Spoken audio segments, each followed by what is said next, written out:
রানাঘাট দক্ষিণ কেন্দ্রে সপ্তম রাউন্ডের শেষে তৃণমূল কংগ্রেসের প্রার্থী মুকুটমণি অধিকারী এগিয়ে রয়েছেন। তৃণমূল কংগ্রেসের তরফ থেকে বিজয় মিছিল ইতিমধ্যেই শুরু হয়ে গিয়েছে।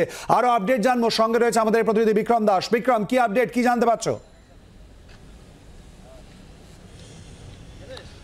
দেখো, ষষ্ঠ রাউন্ডের গণনা ইতিমধ্যেই শেষ হয়ে গিয়েছে এবং তোমাকে যেটা জানাবো, মুকুটমণি অধিকারী যিনি তৃণমূল কংগ্রেসের প্রার্থী, তিনি কিন্তু প্রায় 19,000-এরও বেশি ভোটে এই মুহূর্তে লিড করছে। এবং তুমি দেখতে পাচ্ছ এই মুহূর্তে আমরা বাইরে, একদম গণনা কেন্দ্রের বাইরে দেখতে পাচ্ছি যে যারা তৃণমূল কর্মী সমর্থকরা তারা কিন্তু ইতিমধ্যেই পতাকা নিয়ে, ফ্ল্যাগ নিয়ে তারা কিন্তু স্লোগানিং করতে শুরু করে দিয়েছেন এবং তারা কিন্তু তাদের মধ্যে যে উচ্ছ্বাস, সেই উচ্ছ্বাস কিন্তু দেখা যাচ্ছে। অবশ্যই এই কেন্দ্র অত্যন্ত গুরুত্বপূর্ণ কেন্দ্র, তার কারণ একটা প্রেস্টিজ ফাইট এখানে ছিল, যেখানে বিজেপির তরফ থেকে যখন 2024-এ সদ্য সমাপ্ত যে নির্বাচন হয়েছে, লোকসভা নির্বাচন, সেখানে কিন্তু এই কেন্দ্র, বিধানসভা কেন্দ্রবাড়ি, এই জায়গা থেকে কিন্তু প্রায় 37,000-এরও বেশি ভোটে লিড করেছিল বিজেপি।